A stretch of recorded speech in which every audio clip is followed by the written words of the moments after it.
বিসমিল্লাহির রহমানির রহিম। প্রিয় দেশবাসী, আসসালামু আলাইকুম। বাংলাদেশের সকল নাগরিককে আন্তরিক শুভেচ্ছা জানাচ্ছি। ইনশাআল্লাহ জয় বাংলাদেশের জনগণের হবেই। আমি আছি বাংলাদেশের জনগণের সাথে। মনে রাখবেন, বাবা মা ভাই সবই তো হারিয়েছি। আজকে আমাদের ঘর বাড়ি যা কিছু ছিল পুড়িয়ে জ্বালিয়ে সব শেষ করে দিয়েছে। তৃণমূল থেকে আওয়ামী লীগের সকল নেতাকর্মীদের বাড়ি ঘর ব্যবসা প্রতিষ্ঠান জীবন জীবিকার সব পথ বন্ধ করে জ্বালিয়ে পুড়ে ছারখার করে দিয়েছে। আওয়ামী লীগ জনগণের মাটি ও মানুষের থেকে উঠে এসেছে। আওয়ামী লীগ গড়ে উঠেছে জনগণের শক্তিতে। অবৈধ পথে ক্ষমতা দখলকারী পকেট থেকে গড়ে ওঠা দল না। আর অবৈধ ক্ষমতা দখলকারী বলে দেবে আওয়ামী লীগ নিষিদ্ধ, আওয়ামী লীগ ওভাবে নিষিদ্ধ হয় না, হবে না। এই আওয়ামী লীগ জনগণের সংগঠন। আওয়ামী লীগ ক্ষমতা থাকলে জনগণের কল্যাণ হয়, মঙ্গল হয়, জনগণের উন্নতি হয়। কাজে জঙ্গি শাসন থেকে দেশ মুক্ত করবার জন্য সকলকে আজকে ঐক্যবদ্ধ হওয়ার জন্য আমি আহ্বান জানাচ্ছি। ইনশাল্লাহ বাংলাদেশের এই কালো মেঘ কেটে যাবে, বাংলাদেশের মানুষ আবার সুন্দর জীবন ফিরে পাবে। সকলকে আমার সংগ্রামী অভিনন্দন জানাচ্ছি। একটা কথা স্পষ্ট বলতে চাই, অনেক মানুষ তারা হত্যা করেছে। হয়তো এখন শুধু নাম খুব অল্প লোকেরই পাওয়া গেছে, বাকি অনেকের পাওয়া যায়নি। বহু লাশ বুড়িগঙ্গা, শীতলক্ষা, তুরাগ নদীতে ভেসে গেছে। বহু মানুষকে আগুন দিয়ে পুড়িয়ে হত্যা করা হয়েছে। আর জেল জুলুম অত্যাচারে তো সীমাহীন। আর এই কয়দিনে একের পর এক আমার ছাত্রলীগ, আওয়ামী লীগ, যুবলীগ এবং আমাদের সহযোগী সংগঠনের অগণিত নেতাকর্মীকে গ্রেপ্তার করা, শুধু গ্রেপ্তার করছে না, গ্রেপ্তার করার পর তাদেরকে মারধরকে অমানবিক নির্যাতন চালাচ্ছে। আমি সাবধান করে দিচ্ছি, যারা নির্যাতন করছেন ভুলে যাবেন না, এই বাংলাদেশে আপনাদেরও দেশ। আজকে একটা পরিবারের উপর আপনারা হামলা করেন, কি মব ভায়োলেন্স, তার সাথে আবার জোটে পুলিশের লজ্জা করে না? যারা মেরে পা বেঁধে ঝুলিয়ে রেখেছিল, রক্ষা করতে কে গিয়েছিল? আমরাই রক্ষা করতে, যে উল্টা আমরা অভিযুক্ত। আর যারা এই পুলিশকে হত্যা করলো তাদের কিন্তু দায় মুক্তি দেওয়া হয়েছে। এবং কে দিয়েছে? ওই ডক্টর মোহাম্মদ ইউনূস ক্ষমতা দখল করে দিয়েছে। তার কারণটা কি? কারণ এটা তার পরিকল্পনায় ছিল। এটা একটা মেট্রোপলিস ডিজাইনের অংশ। আমাদের নামে মিথ্যা নানা ধরনের ভিডিও বানিয়ে, এটা বানিয়ে ওটা বানিয়ে তারা অপপ্রচার চালাচ্ছে। কিন্তু বাংলাদেশের মানুষের উপর আবার আস্তে আস্তে বিশ্বাস আছে যে এই সমস্ত অপপ্রচারে তারা কান দেবেন না। একদিকে যেমন পুলিশ হত্যা করে পুলিশের একেবারে মোরালিটি ভেঙে দিয়েছে, সিভিল প্রশাসনের একই অবস্থা। এই অবস্থায় কোনো দেশ চলতে পারে না। আইনের শাসন নাই, মানুষের জীবনের নিরাপত্তা নাই। আর কথায় কথায় গ্রেপ্তার আর মামলা, যে পরিমাণ মামলা ইউনূস দিয়েছে সকলের বিরুদ্ধে, আর যত মিথ্যা অপবাদ ছড়ানো, এই মিথ্যা অপবাদ ছড়িয়ে একবার মানুষকে বোকা বানিয়েছে, ভবিষ্যতে আর পারবে না।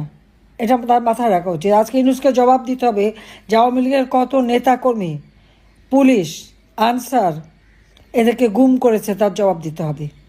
সেই হিসাব একদিন নেওয়া হবে।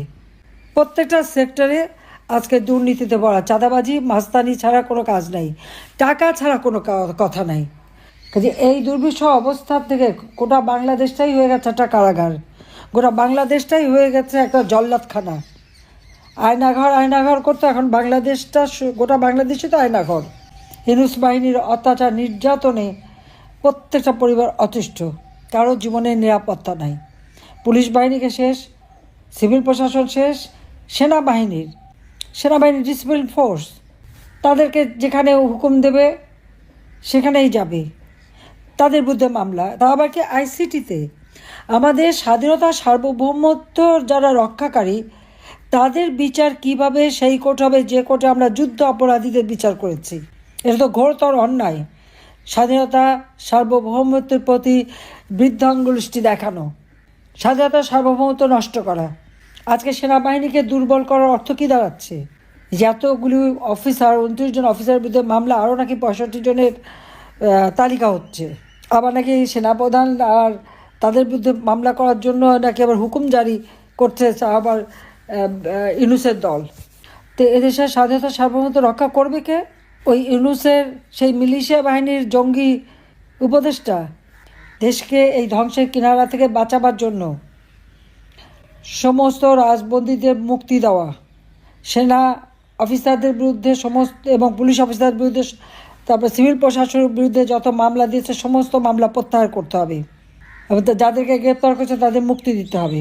আওয়ামী লীগ সহ মুক্তিযোদ্ধা এবং স্বাধীনতা সপক্ষ শক্তি যারা কারাগারে বন্দী সকলে মামলা প্রত্যাহার করতে হবে এবং তাদের মুক্তি দিতে হবে। বা নির্বাচন হবে এবং আওয়ামী লীগ নির্বাচন করবে।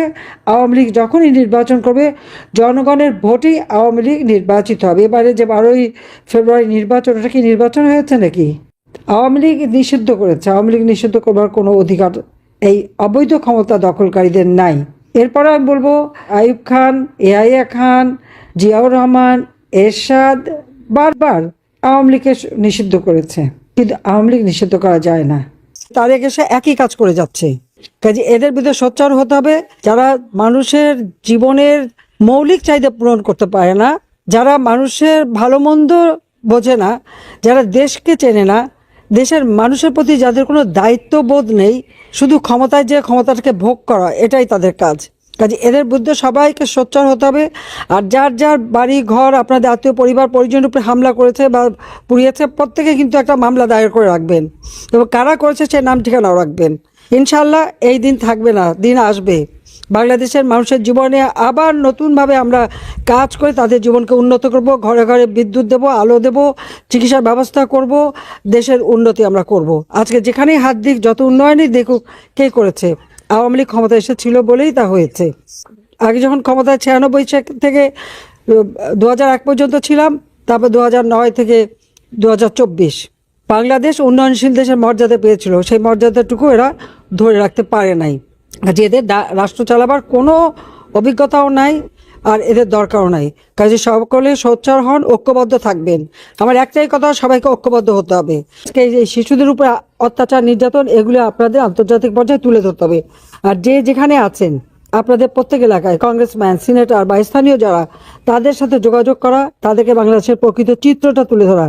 কারণ ওই ইনুস আর জামাত অনেক টাকা দিয়ে অনেক পিআর কোম্পানি হায়ার করেছে, লবিস্ট নিয়োগ করেছে, যত মিথ্যাচার করে বেড়ায় সেটাকে কাউন্টার করতে হবে সরাসরি সকলের সঙ্গে যুক্ত থেকে।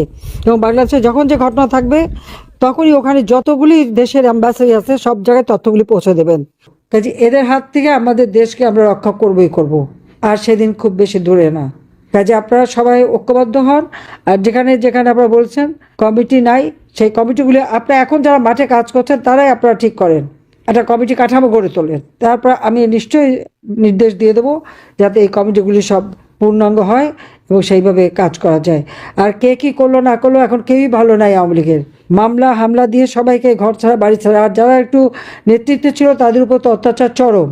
তাই সেই কথা মাথায় রাখবেন। সবাই ভালো থাকেন, সুস্থ থাকেন। ইনশাল্লাহ জনতার জয় হবেই হবে, কারণ আমরা আমাদের শক্তি জনগণ, দেশ বিক্রি করি নাই, দেশের জনগণের পাশে আছি, জনগণের জন্যই কাজ করি। আমি দেশে বিদেশে আমার আসার কোনো ইচ্ছা ছিল না। আমি জানতাম না যে আমাকে দেশ ছেড়ে আসতে হচ্ছে। যখন আমার বিরুদ্ধে এত অপবাদ, এক দফা আমি বলি ঠিক আছে আমি চলে যাব, আমি টুঙ্গিপাড়া যাব, কিন্তু জানি না এটা আমার ভাগ্য। তারপরেও বেঁচে আছি বলে তো আপনাদের সাথে কথা বলতে পারছি, খোঁজ নিতে পারছি। আর তাহলে 2007 সালে তো জোর করে দেশে ফিরেছিলাম, তারপরে তো কারাগারে বন্দি। তো সেরকমই থাকতে হতো, অথবা আমাদের দুই বোনকে তো মেরেই ফেলবে সেটাই প্ল্যান ছিল। বাবা মা ভাই সবাইকে তো হত্যা করেছে, এখন বাকি ছিল এটাই। তারপর আল্লাহ বাঁচিয়ে রেখেছে। আল্লাহ যখন বাঁচিয়ে রেখেছে নিশ্চয়ই বাংলাদেশ আবার আপনারা ফিরে পাবেন, আবার বাংলাদেশ উন্নত হবে। খুব আমার বিরুদ্ধে এবং আওয়ামী লীগ অগণিত নেতা কর্মী, এমনকি আমাদের আওয়ামী পরিবারের কাউকে বাদ দিচ্ছে না, প্রত্যেকের বিরুদ্ধে মামলা হামলা দিয়ে সকলকে ঘরছাড়া করা, ব্যবসা প্রতিষ্ঠান থেকে শুরু করে সব কিছু লুটপাট করে নিয়ে যাওয়া, অর্থাৎ অর্থনৈতিকভাবে পঙ্গু করে দেওয়া, মামলা দিয়ে হয়রানি করা এবং হত্যা করা, এই ক্ষেত্রেই তারা শুধু পারদর্শিতা দেখাতে পারছে। আর যে দেশটাকে আমি অর্থনৈতিকভাবে উন্নত করেছিলাম, প্রত্যেক ঘরে ঘরে বিদ্যুৎ দিয়েছি। আমরা যদি বিদ্যুৎ দিতে পারি তো ওই বাটপাটটাই পারলো না কেন, আর তারিখে পারছে না কেন? সেটা তো আমাদের প্রশ্ন। কারণ সব কিছু তো দিয়েছে হবে এবং সব রাখা ছিল, আসল কথা সব লুটপাট করে খেয়েছে। যখনই তারা দেখেছে আওয়ামী লীগের প্রতি জনগণের সমর্থন তারা এতটুকু কমাতে পারেনি, বরং আরও বেড়েছে। মিথ্যা অপবাদ দিয়ে যা করেছিল, কিন্তু তাদের দুঃশাসনে জনগণের আস্থা বিশ্বাস আরও বেশি আওয়ামী লীগের উপর এসেছে, যার ফলে আওয়ামী লীগ জনগণের কাছে সবথেকে গ্রহণযোগ্য সংগঠন। সেই জন্য আওয়ামী লীগকে নিষিদ্ধ ঘোষণা দিয়ে নির্বাচন করতে দিল না। কিন্তু এই একটা নির্বাচন এখানেই শেষ হবে না। খুব শীঘ্রই আবার নির্বাচন হবে এবং আওয়ামী লীগ নির্বাচন করবে। আওয়ামী লীগ যখনই নির্বাচন করবে জনগণের ভোটেই আওয়ামী লীগ নির্বাচিত হবে। এবারে যে 12ই ফেব্রুয়ারি নির্বাচন, ওটা কি নির্বাচন হয়েছে নাকি? ওখানে তো 12ই ফেব্রুয়ারি নির্বাচন তো 11ই ফেব্রুয়ারি সন্ধ্যার থেকে ভোট হয়ে গেছে। সান্ধ্য ভোটে জয়যুক্ত হলো তারেক। কতভাবে কারচুপি! আমরা তো নির্বাচন ঠেকাতেও যাইনি, কিন্তু অনেক ক্ষেত্রে তারা আওয়ামী লীগের নেতাকর্মীদের হাত পা ধরেছে বিএনপি প্রার্থীরা, তাদের জন্য একটু জেতার সুযোগ করে দেওয়া হয়, কারণ জামাত ঠেকাতে হবে। কিন্তু এই নির্বাচনের পর সে সমস্ত সব অঙ্গীকার ভুলে গেছে। আজকে আমাদের নারীদের উপর অত্যাচার, ছোট্ট শিশুদের উপর অত্যাচার, এই অত্যাচার যারা করে যাচ্ছে তার সকলকে বলবো, আপনাদের বাড়িঘর যারা লুটপাট করেছে, দোকানপাট ব্যবসা প্রতিষ্ঠান যারা ধ্বংস করেছে, প্রত্যেকের নাম ঠিকানা সব ঠিক করে রাখবেন। আপনাদেরও যেমন সম্পদ আছে ও তাদেরও তো আছে, তারা তো ভুলে গেছে, ভাবছে যে ক্ষমতা চিরস্থায়ী। ক্ষমতা চিরস্থায়ী না। আর যারা দেশ চালাতে ব্যর্থ, অর্থনীতি ধ্বংস করে দিয়েছে, উন্নয়নশীল দেশের মর্যাদায় উন্নীত হয়েছিলাম, সেটাও ধরে রাখতে পারেনি ওই বাটপার ইউনূস ক্ষমতা এসে। সে বিশ্ব বাটপার, সেটাকে ধ্বংস করেছে। আর তারিখে তো সে যোগ্যতাই নাই।